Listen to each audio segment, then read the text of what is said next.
Halo pemirsa, apa kabar Anda? Senang sekali saya Tasya Felder bisa hadir kembali menjumpai Anda. Pemirsa, pemerintah Indonesia melalui Kementerian Komunikasi dan Informasi atau Kominfo meluncurkan aplikasi bernama Peduli Lindungi. Sebuah aplikasi yang memanfaatkan jaringan Bluetooth untuk melakukan tracking, tracing, dan fencing. Aplikasi yang diluncurkan tahun lalu ini kemudian ditingkatkan lagi penggunaannya seiring dengan diberlakukannya PPKM, di mana aplikasi ini merupakan salah satu syarat untuk masuk ke sejumlah tempat publik seperti di mal dan bandara. Namun kemudian muncul sejumlah permasalahan dan isu yang beredar, diantaranya mengenai performance aplikasi, kemudian juga keamanan data pengguna dan lain sebagainya. Nah, bagaimana sejatinya efektivitas dari aplikasi ini terhadap upaya penanganan COVID-19? Apakah memang benar-benar aplikasi ini bermanfaat dan diperlukan ataukah hanya akan hadir sesaat? Kita akan bahas langsung di episode ya atau tidak.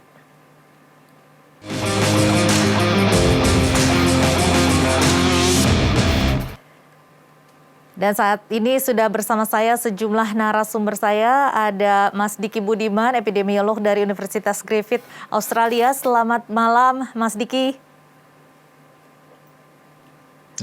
Ya, dan juga sudah ada Mas Doni BU, tenaga ahli Menteri Komunikasi dan Informatika. Selamat malam, Mas Doni. Selamat malam, Mbak. Sehat selalu ya. Selamat malam, sehat selalu. Juga ada Mas Tito EP, pengguna aplikasi Peduli Lindungi. Selamat malam, Mas Tito. Selamat malam juga, Mbak. Ya, dan nanti juga pemirsa akan bergabung bersama kita pakar telematika Abimanyu Wahyu Widayat yang nanti akan bersama-sama membahas mengenai hal ini. Ini langsung saja saya ke Mas Diki. Ini Mas Diki, aplikasi Peduli Lindungi ini kan menjadi salah satu aplikasi wajib yang ada di smartphone kita ya, sebagai salah satu upaya untuk pengendalian atau penanganan COVID-19. Nah, ini tapi banyak sekali nih seiring dengan, padahal sudah 1 tahun ya Mas Diki ya aplikasi ini ada begitu ya, tapi banyak sekali rupanya permasalahan yang muncul. Nah, sebenarnya bagaimana sih kehadiran dari aplikasi ini untuk penanganan COVID-19 ini menurut Anda? Apakah memang benar-benar diperlukan? Apakah memang benar-benar efektif saat ini? Ya, pertama kalau diperlukan sangat ya, karena apa? Karena kita negara besar, penduduknya besar, dan mobilitasnya tinggi. Nah, jadi adanya digital tracing, bahkan di awal-awal pandemi bahkan sebenarnya saya sudah diundang ya pada awal pandemi, berarti setahun lebih yang lalu ya. Dan ya artinya keberadaannya sudah tidak bisa diragukan pentingnya. Hanya bicara efektivitas, nah ini nanti lebih teknis, kan ada orang teknis, tapi dari sisi epidemiologi, dari sisi pengendalian, efektivitasnya adalah kalau si sistem ini ya, itu dia bisa, tidak mestilah digunakan misalnya pada level nasional dulu, setidaknya pada level-level lokal itu dia bisa ditarik ya informasinya, terutama tadi sudah disinggung Mbak Tasya tentang tracing atau tracking ya. Itu bisa ditarik saja, itu sudah sangat akan membantu untuk digital tracing. Karena kasus kita udah jangankan puluhan ribu ya, di atas 100, 200 kasus infeksi. Negara di dunia itu nggak ada yang sanggup secara manual ya melakukan tracing tracking. Nah, digital tracing ini tentu akan sangat membantu, akan sangat membantu.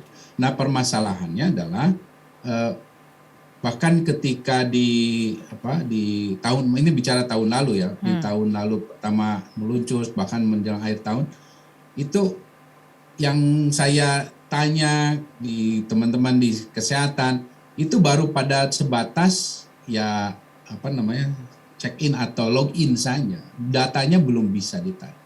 Saya nggak tahu sejauh ini seperti apa, tapi harapannya ini harus terus dikembangkan karena penting ya data untuk membantu ya masalah tracing ini. Nah, namun yang menjadi juga catatan penting yang harus nanti mungkin diperhatikan dan dievaluasi atau disempurnakan, ini adalah satu sistem atau mekanisme online yang di situ kalau saya lihat semua ada ya. Indonesia ini mencoba semua ada.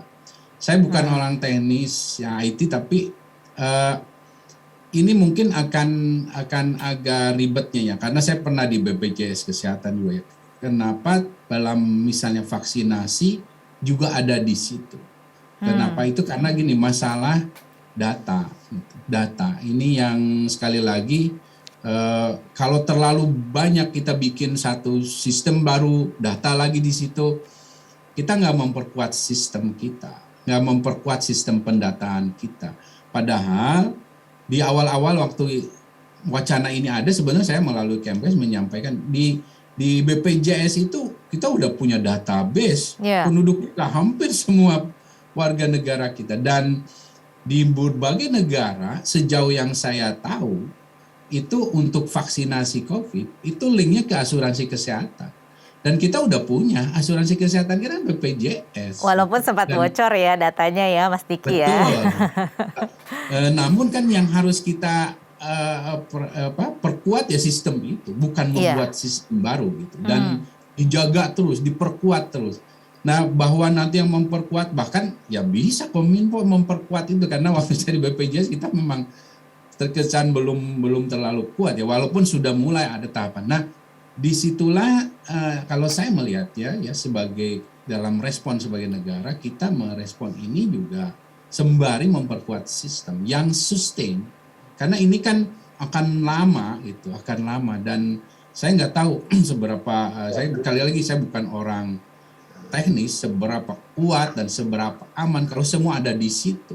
Nah, ini yang mungkin menjadi catatan yang terus terang saya belum mendapat penjelasan yang meyakinkan ya dari sisi teknis ya, bahwa ini secara teknis menjanjikan dari sisi keamanan dan efektivitasnya, Mbak Tasya. Kalau kita bandingkan dengan negara lain, Mas Diki, sebenarnya kan sudah ada aplikasi serupa yang dilakukan oleh Singapura begitu ya, Trace Together gitu. Apakah mungkin memang kita bertolak dari Singapura gitu, mencontoh dari negara itu begitu ya untuk melakukan 3T tadi sebagai upaya penanganan COVID ini. Nah, ini apakah kalau dilihat dari performance-nya untuk penanganan COVID di Singapura sendiri seperti apa sih? Apakah kita bisa memberlakukan seperti itu di sini? Yes, memang pesan saya yang pertama ada sama ya, bahwa ini mengikuti ide Singapura ya. Di Singapura memang efektif, terutama dalam kaitan untuk tracking ya dan tracing ya, karena mereka masalahnya juga mungkin juga karena jumlah penduduk yang tidak juga sebanyak kita ya, dan ini sangat efektif sekali. Saya jadi khawatir nih nanti misalnya saya pulang ke Indonesia, saya sudah di sini di vaksin Pfizer, dan di sini saya hanya dikasih kartu dan link ke paspor saya. Nah, nanti di dalam sistem peduli lindungi ini saya harus seperti apa? Apakah saya harus divaksin lagi di Indonesia? Nah, ini yang kemarin pun dalam diskusi internal ada di Kemkes ya, ada beberapa kita kan yang juga di luar itu ya mengalami kendala itu seperti apa. Nah, jadi intinya ini prinsipnya Mbak Tasya, ini adalah ide yang sebetulnya baik dan penting. Namun dalam implementasinya ini yang saya kira perlu banyak penyempurnaan dan juga masukan. Nanti mungkin dari para pengguna ya, termasuk nanti Mas Tito kali akan memberi masukan. Baik, kalau dari yang Anda katakan tadi, artinya kalau secara evaluasi dari untuk 3T sendiri sudah cukup baik begitu ya, tetapi Anda masih meragukan bagaimana untuk pendataan vaksinasi begitu ya Mas Diki ya? Ya, betul. Baik. Jadi kalau dari 3T-nya walaupun belum saya sampaikan baik ya, tapi ini ada progres yang baik dan menjanjikan ya. Kalau sudah bisa diaplikasikan begitu ya. Betul. Baik, nanti kita akan tanyakan juga nih kepada Mas Doni dari Kemenkominfo, bagaimana sih sebenarnya aplikasi ini bekerja dan kemudian apakah memang benar-benar bisa efektif mencapai tujuannya. Nanti kita akan bahas di segmen berikutnya. Pemirsa, tetaplah bersama kami, ya atau tidak akan kembali sesaat lagi.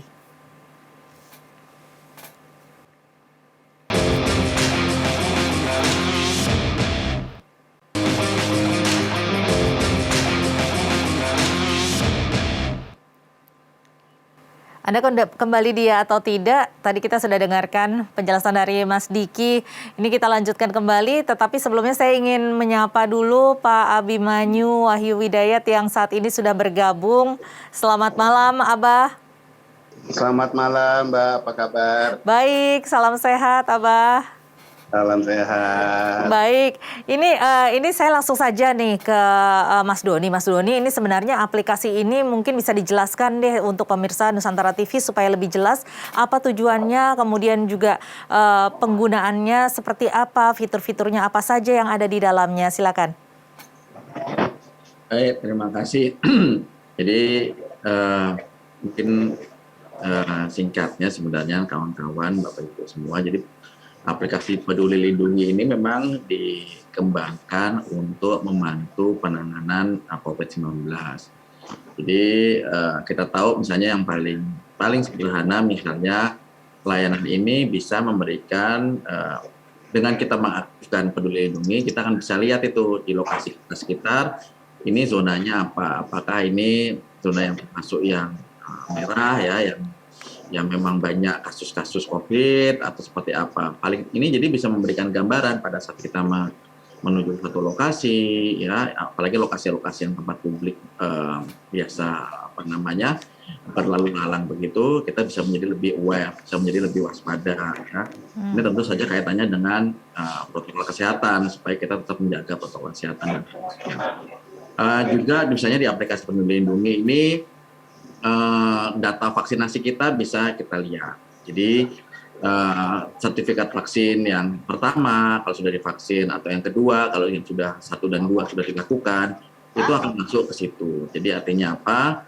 Artinya karena di beberapa jika kita mengakses layanan publik, apakah transportasi publik, tempat-tempat biasa berkumpul dalam artian mereka jika nanti adaptasi kebiasaan baru sudah dilakukan kan memang kita boleh berkumpul tetapi dengan protokol kesehatan yang ketat. Nah, itu kita bisa men-screening dengan cepat mana yang sebenarnya sudah melakukan vaksinasi 1, vaksinasi 2 dan seterusnya. Termasuk misalnya apakah sudah melakukan PCR swab, itu juga informasinya muncul di aplikasi Peduli Lindungi.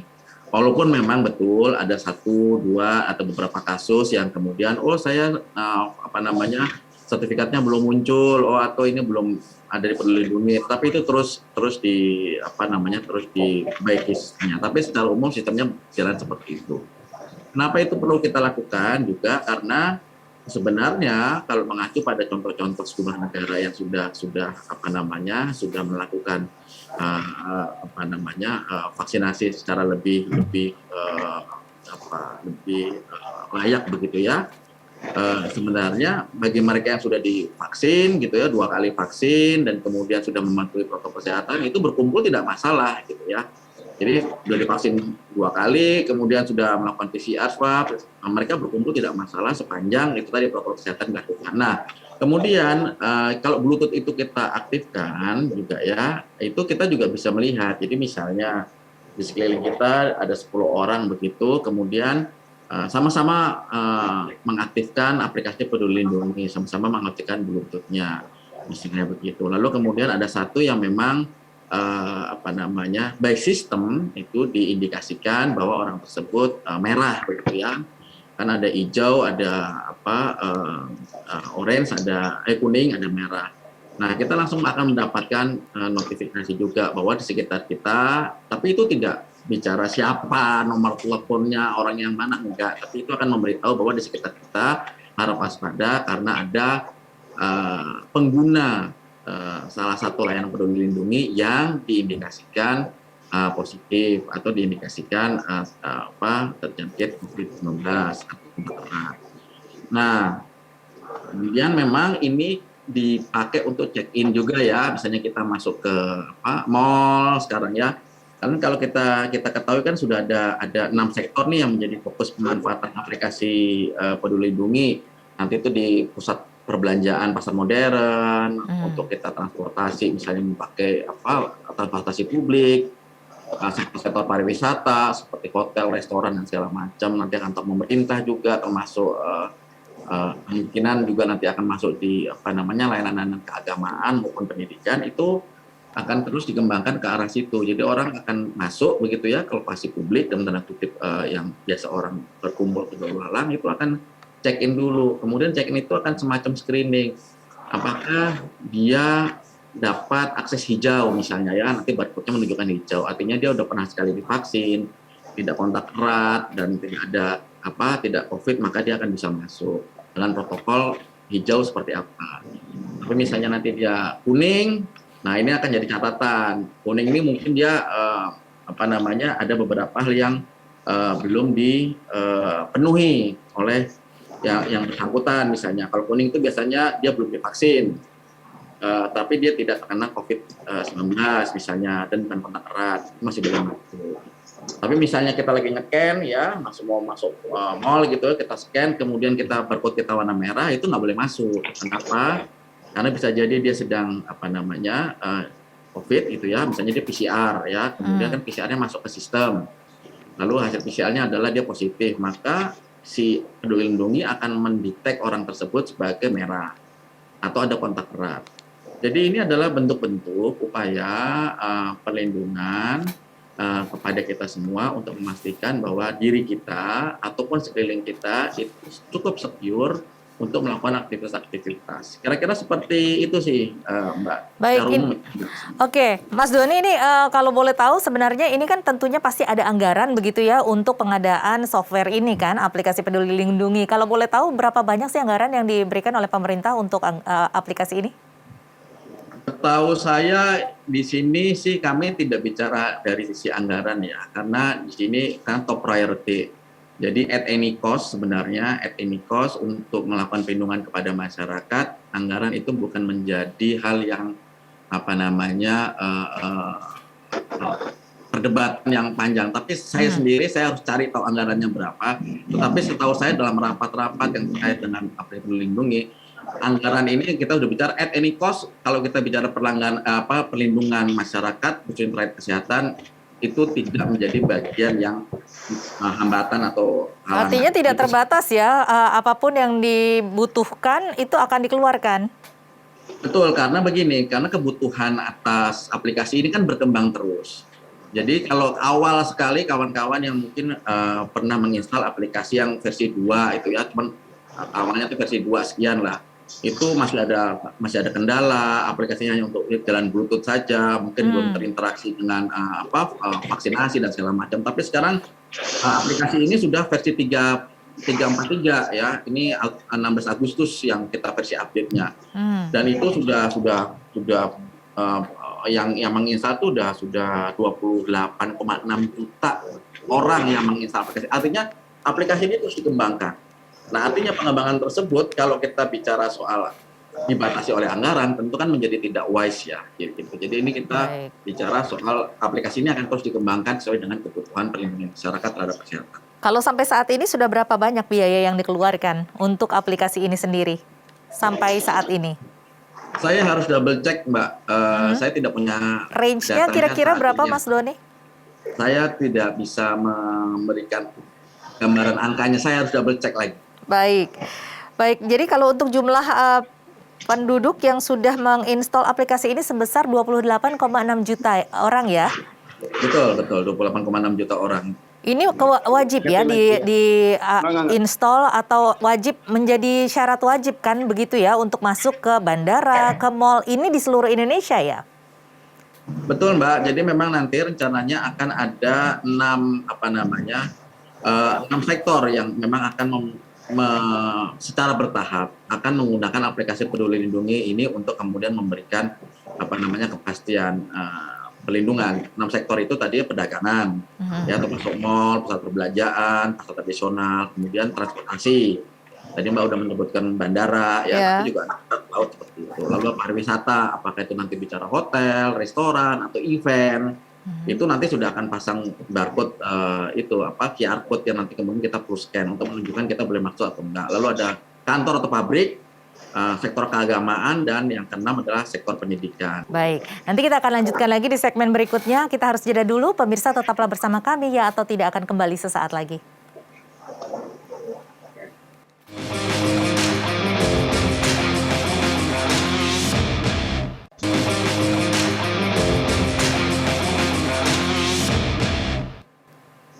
Iya, Anda kembali di atau tidak, Mas Doni, ini kita lanjutkan kembali ya.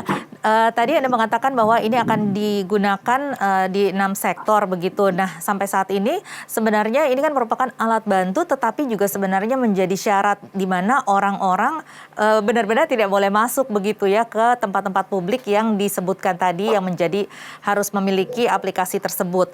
Nah, ini bagaimana koordinasinya dengan 6 sektor tadi, dengan misalnya dengan mall begitu. Ini bagaimana koordinasinya, bagaimana nanti implementasi pengawasan-pengawasannya seperti apa? Betul Mbak, jadi memang harus ada koordinasi dengan lintas bagian, misalnya dengan mall segala macam. Nanti Kementerian Perindustrian dan Perdagangan itu Kominfo akan bertektokan dengan sana. Nanti teman-teman di Kementerian Perindustrian dan Perdagangan ini yang kemudian akan tektokan dengan asosiasi pengusaha mall.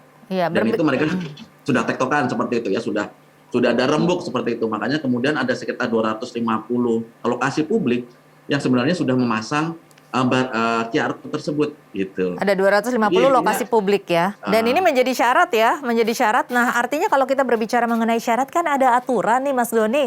Nah, ini nanti apakah akan ada dibentuk mungkin landasan hukumnya seperti apa? Ya, betul. Jadi nanti sebenarnya sekarang ini masih didorong ya. Secara praktikal ini sudah dilakukan. Dan ini kan dilekatkan kepada sektor. Dalam sektor dalam artian begini, misalnya di mall, maka apakah itu nanti akan dikeluarkan oleh asosiasi yang terkait, ataukah dilakukan oleh kementerian terkait yang mengampu mall misalnya. Nanti di sekolah-sekolah, ini akan diatur oleh tentu saja oleh sektor terkait, Kementerian Pendidikan dan Kebudayaan, seperti itu. Jadi tentu saja begitu itu menjadi kewajiban, maka tentu saja ini menjadi hal. Sama seperti misalnya kalau kita sekarang membawa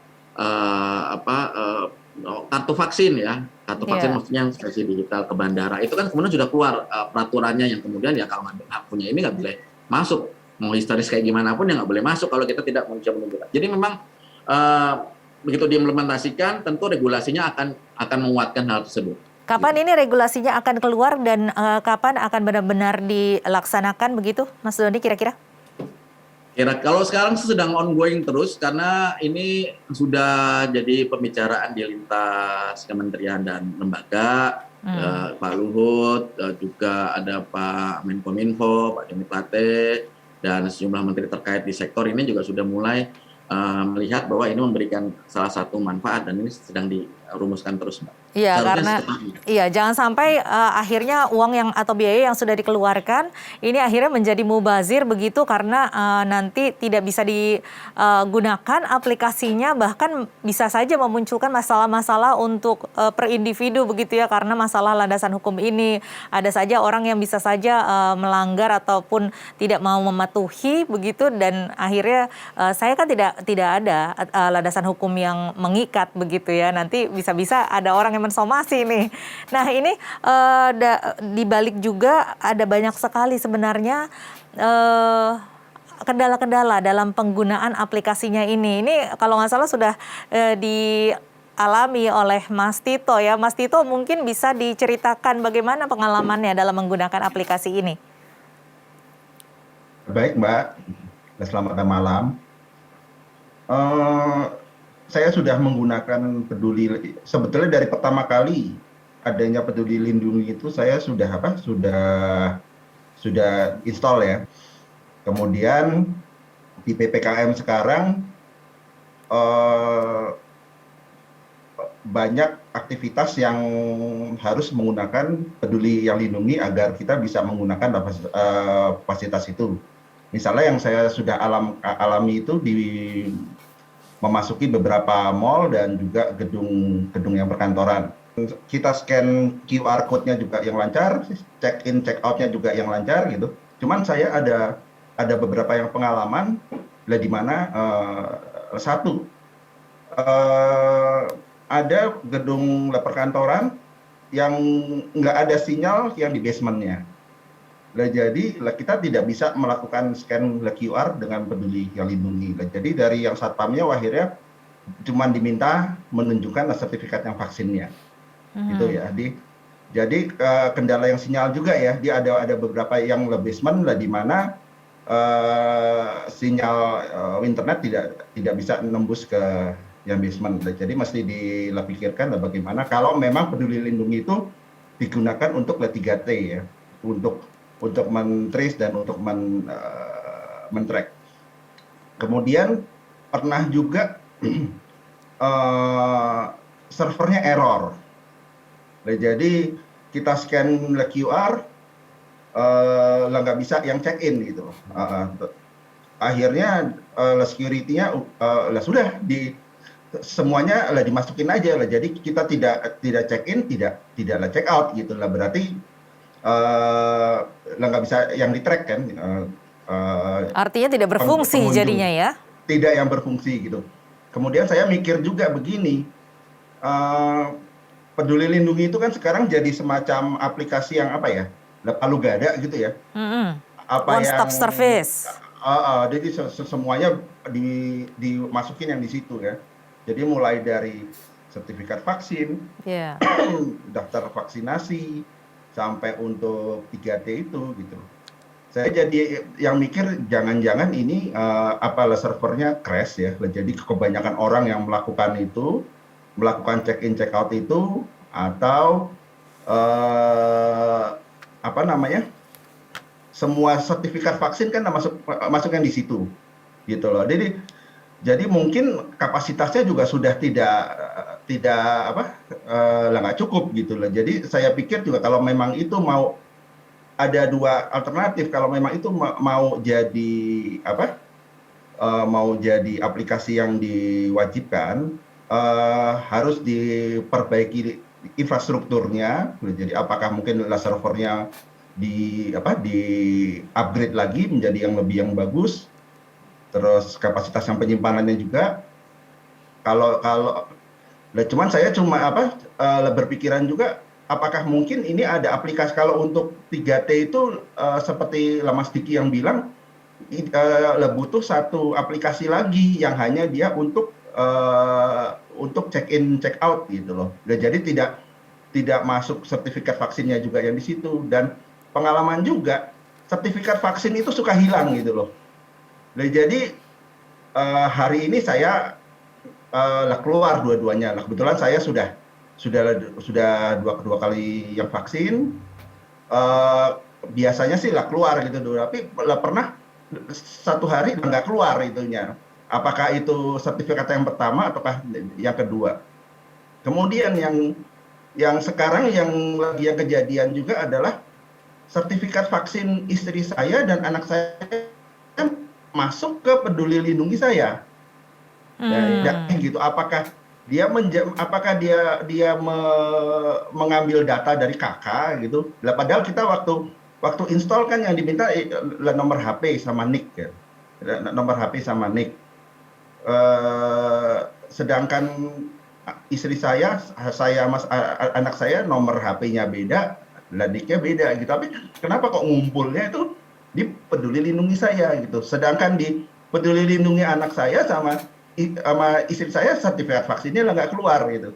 Nah itu tuh ada errornya yang di situ tuh yang saya lihat. Ada beberapa kendala, ini ada kendala sinyal begitu ya, kendala jaringan, kemudian juga adanya server error, kemudian juga apakah mungkin ini overloaded atau apa, ini Mas Tito tidak ketahui ya dengan pasti. Dan yang pasti ada masalah overlapping ataupun ketidaksinkronan data. Ini silakan ditanggapi Mas Doni. Iya, karena memang terima kasih. Jadi aplikasi Peduli Lindungi ini kan memang berupaya mensinkronkan sejumlah database, ya.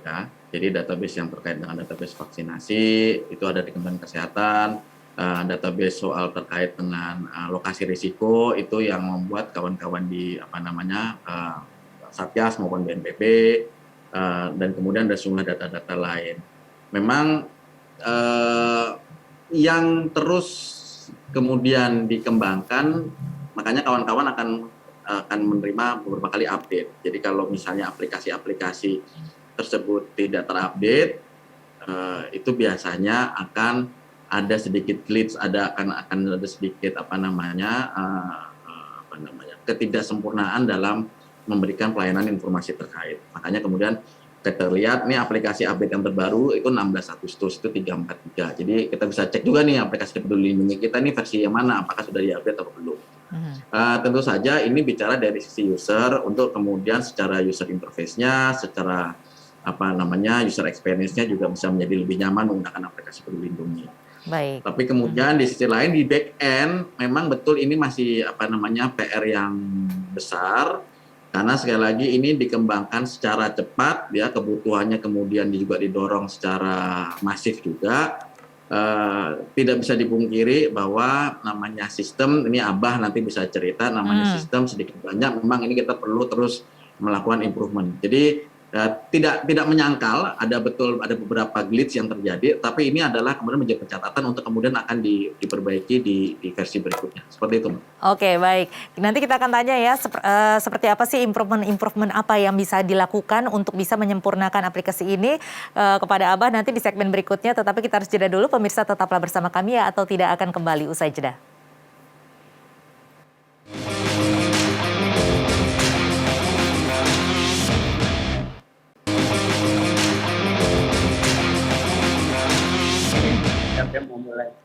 Anda kembali di atau tidak, langsung saja saya ke Abah. Abah, ini Anda sebagai pakar telematika tentunya kan sudah mengetahui aplikasi ini dan sudah mungkin juga mencoba-coba begitu ya, dan sudah mempunyai catatan-catatan tertentu mengenai aplikasi ini. Apa saja Abah boleh di-share kepada kita? Oke, selamat malam semuanya, selamat malam pemirsa juga. Saya mau memberi masukan bahwa sebagai orang telematika, saya memantau aplikasi Peduli Lindungi ini dari sejak awal. Jadi gini, sebagai aplikasi ini tentu dibilang mentah masih banyak mentahnya. Oke, ya belum matang.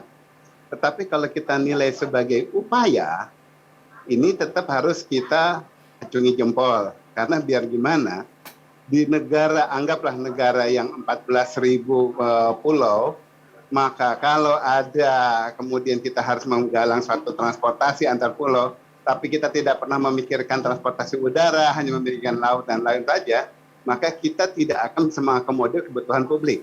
Yeah. Okay? Jadi dengan mengakomodir transportasi udara, dengan segala upaya yang lain, berarti pemerintah sudah melakukan suatu langkah maju. Termasuk dalam aplikasi Lindungi ini, bahwa kita tahu kendala sekarang adalah pergerakan massa di Indonesia yang begitu besar, ya, bergeraknya itu juga begitu masif, dan kemudian jumlah yang bergerak begitu besar, maka harus dipikirkan solusi telematika untuk mencoba mengatasi. Jadi ini perlu kita acungi jempol lah sebagai upaya. Tetapi kalau dibilang kematangan di sini masih jauh, ya.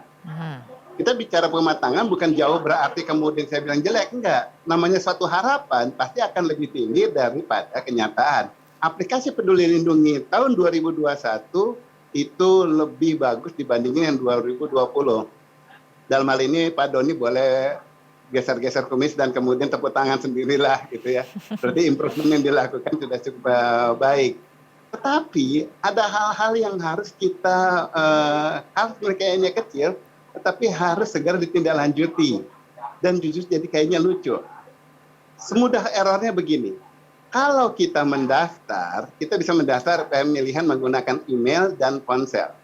Kalau kita memilih ponsel, maka pilihannya adalah selalu karena sudah diberikan kode country yaitu +62, maka kita tinggal lakukan masukannya ke 81 sekian, ya.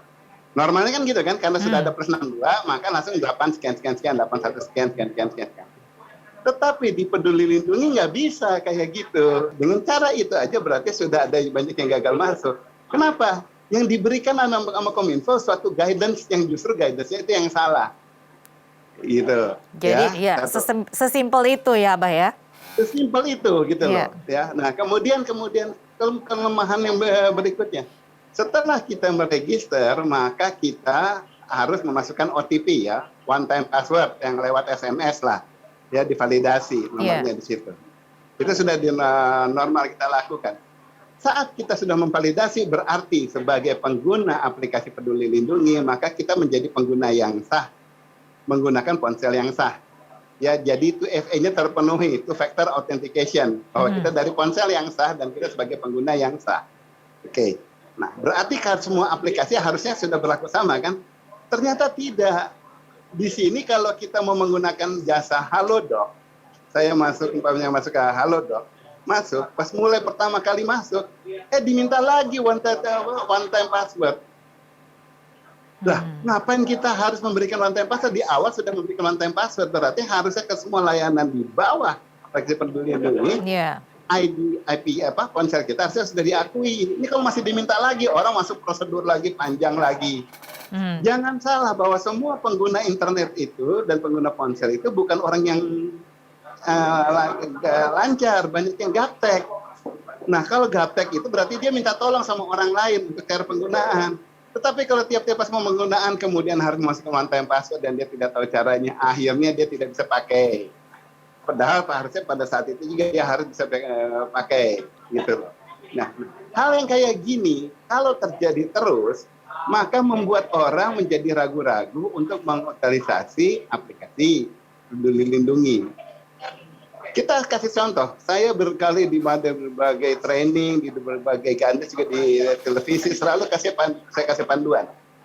Yang namanya solusi internet itu, solusi media itu ada 7 tingkat. Tingkat pertama adalah suatu perbaikan, kemudian ada suatu kemudahan, suatu percepatan, pemantauan, pengendalian, pengamanan dan keamanan. Ya. Tetapi kalau nanti ibaratnya akan dilakukan suatu approval setiap langkah-langkah tersebut, maka langkahnya dibalik. Mulai dari keamanan, pengamanan, pengendalian, pemantauan, percepatan, kemudahan, baru kemudian peningkatan, sampai terakhirnya adalah penggunaan. Jadi kalau tidak sampai ada memberikan kemudahan, maka berarti apapun yang dilakukan untuk aplikasi Peduli Lindungi, ini adalah hanya sekadar nice to have.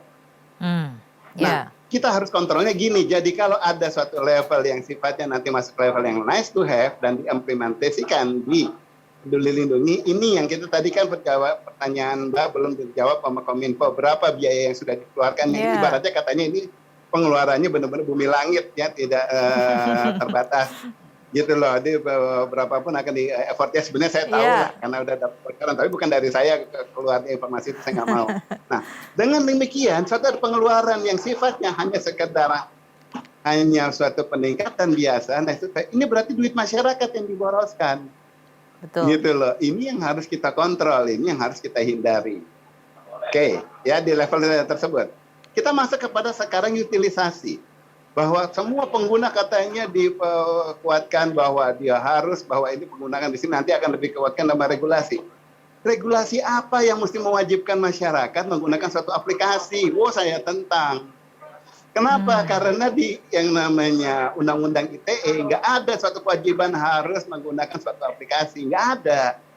Semuanya aplikasinya bebas. Bahkan kalau kita mau telepon, kita teleponan, kita bisa menggunakan aplikasi yang standar, ataupun kita bisa menggunakan download aplikasi dari third party untuk menggunakan telepon. Nanti kita teleponan loh, SMS juga gitu. Tahu kan nih kalau ada SMS-an atau teleponan ada ya depannya pakai huruf T. Lagi terkenal tuh, karena kalau siapapun ditelepon dan menelpon ketahuan identitasnya. Itu tuh bukan aplikasi standar dari si punya aplikasi, si punya perangkat ponselnya, tetapi dari pihak ketiga. Nah, kita dibebaskan untuk menggunakan itu.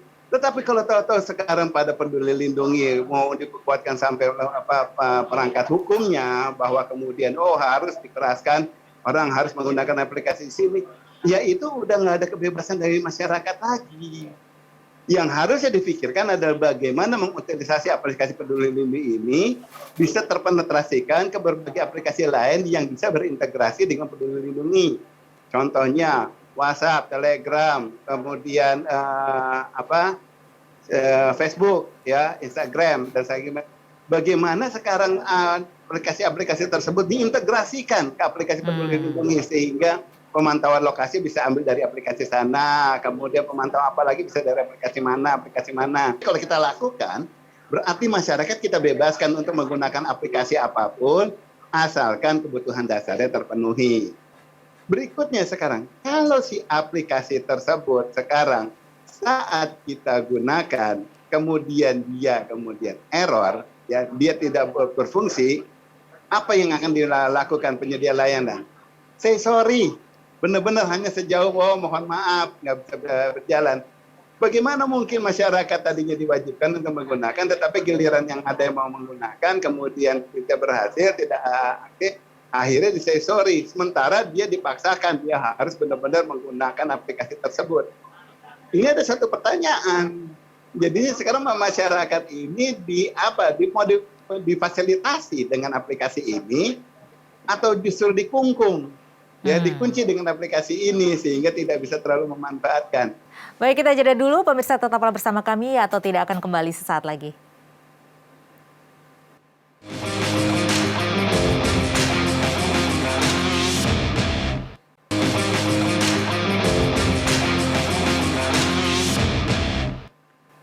Kembali kita lanjutkan ya atau tidak? Abbas, jadi sebenarnya dari sekian banyak memang banyak sekali begitu ya kekurangan-kekurangan yang masih harus diperbaiki oleh developer ataupun pembuat aplikasi ini begitu. Tetapi apakah nantinya aplikasi ini bisa secara efektif dipergunakan atau dimanfaatkan untuk membantu upaya penanganan COVID-19 dan kira-kira kapan menurut Abah ini bisa siap? Gini, saya mau meluruskan sedikit, nanti jangan-jangan jadi kayak statement saya ya. Saya tidak bilang banyak sekali, ya karena banyak sekali, berat sekali, ringan sekali, itu semuanya sifatnya relatif. Ya, tetapi saya kembalikan sama Kominfo, ayo pikirkan 7 level prioritas tadi yang saya ajukan, ya, lihat PR-nya, pasti sudah punya juga lah Kominfo, udah tahu punya semua PR-nya, lihat mana yang bisa diprioritaskan, Uber yang itu dulu. Ya, setelah itu yang di Uber, baru kemudian nanti dilihat sisanya. Dengan kemudian urgensi, kalau urgensi juga sekarang kan lumayan udah menurun ya, COVID ya, gitu lah. Tetapi masih penting nih, karena kalau tidak nanti akhirnya meningkat lagi. Nah, dari faktor situ akhirnya Kominfo sendiri yang bisa menilai, bukan saya. Kominfo sendiri bisa menilai pencapaian tersebut, apakah sudah masuk ke level aman, apakah masih sebagai PR keras bagi Kominfo. Kita bicara satu yang paling besar nih Mbak, sebelum saya jawab terakhir apakah sebetulnya kapannya ya bisa ya. Kita bicara soal sekarang layanan. Layanan yang dilayani tadi sudah dikatakan ada pengguna internet ada 200 sekian ya. Sebetulnya kalau yang di data saya sih beda data, berarti di saya ada 190 juta pengguna internet, 170 juta pengguna sosial media. Ya, pengguna selularnya memang ada 300. Dan selular ini ya bisa dikacau, nggak usah bisa kita abaikan karena banyak juga yang masih menggunakan candy bar, ponsel yang memang tidak bisa untuk ini ya, untuk smartphone ya. Dan kemudian memang ada yang kapasitasnya tidak mumpuni mencukupi karena memorinya sedikit, storage-nya sedikit, sehingga setelah dengan aplikasi standar aja, aplikasi Peduli Lindungi tidak bisa diinstal lagi. Oke, nah dari faktor tersebut sekarang Kominfo tinggal berhitung, ya apakah server yang sekarang itu mampu menangani 200 juta nanti itu, gitu. Kalau dari sekarang hitungannya belum mampu, jangan berani-berani gambling. Karena saat gambling kemudian nanti tidak terpenuhi, berarti ada suatu layanan menjadi hutang dari Kominfo untuk melayani masyarakat yang tidak terpenuhi. Lebih baiknya itu benar-benar diladenin. Jangan lagi-lagi kita ngikut Singapura kayak zaman dulu. Kalau Mbak tahu, di tahun 85 kita pernah mengadakan suatu layanan PON ya, yang terkomputerisasi. Layanan komputerisasi tersebut itu kita meladeni 45 cabang dengan 1 server. Sementara Singapura melayani SEA Games, di tahun yang sama, Singapura melayani SEA Games, pakai 4 server untuk menangani 22 cabang. Sekali lagi, kita 45 cabang, 1 server, dia 22 cabang dengan 4 server. Berarti hitungan logisnya bahwa dia lebih mampu meladeni masyarakat yang lebih banyak dibandingkan kita. Kejadiannya benar, akhirnya layanan kita banyak sekali yang untuk PON ini akhirnya kemudian tidak bisa memenuhi kebutuhan masyarakat. Nah, hal ini jangan sampai terjadi, karena kalau ini terjadi, jadinya nanti Kominfo sekedar punya targetnya adalah alhamdulillah yang setidaknya bisa jalan, setidaknya gitu kan ini. Tetapi masih banyak kendala, sebetulnya sekian ratus juta, sekian ratus juta pengguna masih ada yang belum bisa terladeni dengan baik. Ya kalau masih ada yang belum terladeni, ya belum terladeni. Berarti ini target dari si aplikasi ini belum memenuhi syarat. Kenapa saya bilang belum memenuhi syarat? Tadi counternya dibilang bahwa angka budgetnya itu bumi langit. Langit menjadi batasan, berapapun duit dikeluarkan. Lah udah berapapun, jangan ada lagi ada excuse dari Kominfo menyatakan oh mohon maaf ini yang belum diberesin. Nggak ada kata maaf, udah PR utang masih, oh maaf saya nggak pegang, oh saya nggak kerja nggak benar. Pemimpin tinggal ngomong gitu aja, oh saya nggak kerja nggak benar belum beres, saya kerja nggak benar belum beres. Kenapa? Karena uangnya sudah dipakai, uang masyarakat, tetapi tujuan yang sudah dijanjikan kepada masyarakat belum terpenuhi. Itu tolok ukurnya. Baik, silakan ditanggapi Mas Doni.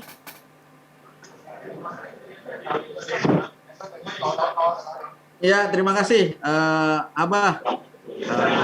Pokoknya Abah mas selalu guru. Nah, ini bagi saya guru. Dan terima kasih, kebetulan saya lagi di dalam. Jadi betul Abah, concern ini terus Jadi kepengen malu dibilang guru. terus kita detect Bah. Jadi memang betul ini kawan-kawan di apa yang Kominfo maupun di KPCP, Komite Penanganan COVID-19 dan Pemulihan Nasional, kita sudah menginventarisir sejumlah hal yang dari masukan dari publik. Jadi saya bahkan termasuk yang bagian yang mencatat. Jadi misalnya ada publik yang komplain apa atau ada concern apa, itu kita catat. Lalu kita berikan saran solusinya seperti apa, dan itu kita dorong. Jadi yang disampaikan Abah ini sebagian besar sudah kita memang identifikasi dan kita inventarisir sebagai daftar isian masalah begitu ya, istilahnya begitu. Dan ini sudah kita dorong ke tim pengembangan Peduli Lindungi untuk kemudian selalu melakukan improvement, perbaikan di versi-versi yang berikutnya. Jadi betul Abah, ini terima kasih sarannya juga, termasuk dari Mas Tito, dan nanti mudah-mudahan dari Diki juga bisa turut memberikan saran, karena benar aplikasi ini kita tidak ingin kemudian ini hanya pemborosan, kita sepakat. Tapi sekali lagi kita prioritaskan ini adalah bagaimana ini bisa jalan untuk melindungi masyarakat. Nah, tapi hanya untuk menambahkan sedikit Abah terkait dengan regulasi penggunaan aplikasi, ini hanya update saja. Barangkali mungkin kawan-kawan juga perlu kita sama-sama notice begitu. Karena di Instruksi Menteri Dalam Negeri nomor 35 tahun 2021 yang tentang PPKM ya, yang level 4, level 3, level 2 dan seterusnya di wilayah Jawa Bali dan lainnya, itu masuk itu ada 6 sektor yang wajib menggunakan aplikasi Peduli Lindungi. Artinya di dalam regulasi itu sudah ada bahwa wajib menggunakan aplikasi Peduli Lindungi, ada 6 sektor, tadi saya sudah sebutkan sektor-sektornya apa saja, khususnya terkait dengan penegakan PPKM. Nanti juga di tanggal 28 Agustus ya, kira-kira berapa hari lagi nih, 2 hari lagi, itu seluruh moda transportasi darat, laut, udara itu sudah wajib pakai Peduli Lindungi. Itu nanti dan ini berdasarkan surat edarannya Kementerian Perhubungan, surat edaran nomor 62 tahun 2021 itu juga mewajibkan nanti 2 hari lagi seluruh moda transportasi pakai Peduli Lindungi. Artinya secara badan hukum, secara regulasi ini juga sudah diwajibkan. Tapi sekali lagi betul ada regulasi satu hal, kepatuhan masyarakat ini adalah hal yang juga perlu kita tekankan bersama, dan sepakat aplikasi ini jangan sampai kemudian hanya menjadi mercusuar yang dipakai sekali, 2 kali kemudian sudah. Ini kita akan kawal bareng Abah, jadi mohon dukungannya sekali Abah, Mas Diki, Mas Tito. Jadi kita juga di dalam ikut ngopiak ini supaya ini bisa bermanfaat untuk masyarakat. Baik, tadi kalau saran dari Mas Diki mengenai vaksinasi ini seperti apa tanggapannya Mas Doni? Apakah memang saat ini bagaimana dengan pendataan vaksinasi sendiri? Bagaimana dengan data vaksinasi dari luar negeri seperti itu? Apakah nanti akan overlapping juga dengan data-data di Indonesia? Ya, jadi kan ada masyarakat Indonesia yang vaksinasi di luar negeri ya, yang kemudian ternyata tidak bisa masuk ya ke yang belum masuk terdata dalam Peduli Lindungi. Jadi sebenarnya begini, begitu kita misalnya divaksin di luar negeri, maka harus dipastikan vaksin. Jadi mekanismenya begini, vaksin yang di luar negeri tersebut apakah memang sudah diatur atau sudah diakui, sudah dijamin oleh BPOM, gitu. Nah, jadi itu dulu. Makanya mekanismenya adalah ini bicara lintas KL nih. Jadi bukan hanya soal Kominfo saja, Kemenkes saja, tapi BPOM. Jangan sampai nanti orang divaksin mereknya apa di luar negeri, tapi di BPOM belum ada keluar. Tapi orangnya ada di Indonesia, keliling-keliling di Indonesia, tapi vaksinnya bukan vaksin yang dijaga oleh BPOM. Tentu nggak bisa. Nah, ini yang mengakibatkan kalau orang divaksin di luar negeri belum tentu otomatis kemudian bisa sinkronis dengan Peduli Lindungi. Tetapi itu sudah menjadi catatan concern bersama, sudah masuk untuk kemudian bagaimana nih mensinkronkan. Tapi sekali lagi itu domainnya adalah domain lintas lembaga, BPOM, Kemenkes, Kominfo sebagai pengampu teknisnya. Seperti itu, Mbak. Baik, terima kasih Mas Doni. Mas Diki silakan, ini kan sebenarnya aplikasi ini adalah sebagai salah satu upaya untuk mendukung sektor kesehatan kita pulih kembali dari pandemi begitu ya.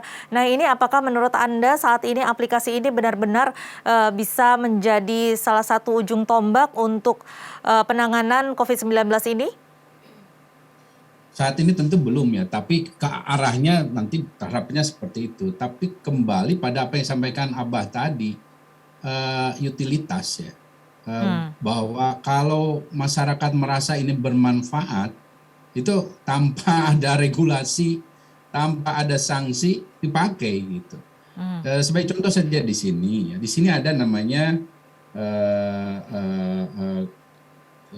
Queensland apa gitu, saya lupa namanya. Tapi ya karena orang merasa bahwa kalau saya nggak pakai aplikasi ini, saya jadi malah nggak tahu kondisi situasi di situ, di lokasi ini. Dan dia merasa mendapat manfaat dan nggak susah. Saya tadi yang disampaikan Abah ya terjadi di sini, artinya mudah banget. Saya cuma 1 kali udah nggak. Bahkan saya bisa buka dari komputer saya untuk melihat jejak saya kemana aja sebulan ini. Itu bisa nge-trace loh, Pak Doni. Jadi seperti harapan Mas Tito tadi ya, seharusnya ini berfungsi juga sebagai tracer juga ya, begitu. Ini menjadi, dan bahkan ketika misalnya ada, karena di sini pun belum seperti yang ideal diharapkan ya. Misalnya ada kasus klaster di satu mall, itu nggak semua dapat notifikasi, tapi orang karena sudah merasa ini akan penting buat dia bisa nge-trace sendiri dari si aplikasi itu. Saya pernah, tapi saya nggak dinotifikasi, dia datang sendiri dengan menunjukkan bahwa saya ini, dan dia dites itu dengan kerelaan gitu. Jadi kemanfaatan ini menjadi sangat penting. Kedua juga tadi merespon Pak Doni ya. Jadi ada masalah lainnya juga begini, ketika bukan hanya saya yang di luar negeri akan ke Indonesia, tapi ada teman saya di Indonesia mau ke luar negeri. Nah itu ada bahasa Inggrisnya katanya. Waktu keluar, waduh susah nih. Padahal dia misalnya vaksinnya, katakan kan sekarang sudah ada Moderna, nanti Pfizer ada. Nah artinya ini juga harus jadi linknya bagaimana dengan di luar. Karena selama ini untuk diketahui ya, Australia sudah menerapkan, Eropa, Amerika, bahwa kita harus divaksinnya bahkan tertentu. Nah syukur kita sudah dapat sekarang Pfizer, Moderna, dan AstraZeneca. Nah kalau Peduli Lindungi ini ada versi in English-nya atau internasionalnya, itu akan sangat membantu. Ya, artinya harus bisa diaplikasikan secara global. Betul. Ya. Baik. Jadi ini sebenarnya yang ingin disampaikan oleh Mas Diki ini tentunya bisa efektif untuk membantu penanganan COVID-19 di Indonesia jika aplikasi ini sudah benar-benar siap dipakai dengan segala penyempurnaan dan perbaikan-perbaikan yang ada. Ini tentunya secara otomatis kesadaran masyarakat juga akan meningkat untuk penggunaan aplikasi ini sendiri begitu ya. Dan juga yang tadi catatannya adalah bisa diaplikasikan secara global. Jadi kita sebenarnya punya sendiri begitu ya bekal aplikasi kita untuk bisa diterapkan di mana saja. Baik, terima kasih sekali Bapak-bapak pada malam hari ini sudah bersedia menjadi narasumber kita di Atau Tidak. Terima kasih. Ya, pemirsa, memang aplikasi ini kan merupakan karya anak bangsa begitu ya, yang memang harus diapresiasi. Namun tentunya ada biaya yang dikeluarkan ya. Dan biaya yang dikeluarkan ini harus dipertanggungjawabkan dan juga bisa dimanfaatkan sebesar-besarnya tentunya untuk masyarakat sendiri. Dan ini harus menjadi catatan kita bersama bahwa apa yang dari masyarakat tentunya harus kembali kepada masyarakat. Ya atau tidak akan kembali pekan depan. Saya Tasya Felder dan tim yang bertugas undur diri. Terima kasih, sampai jumpa.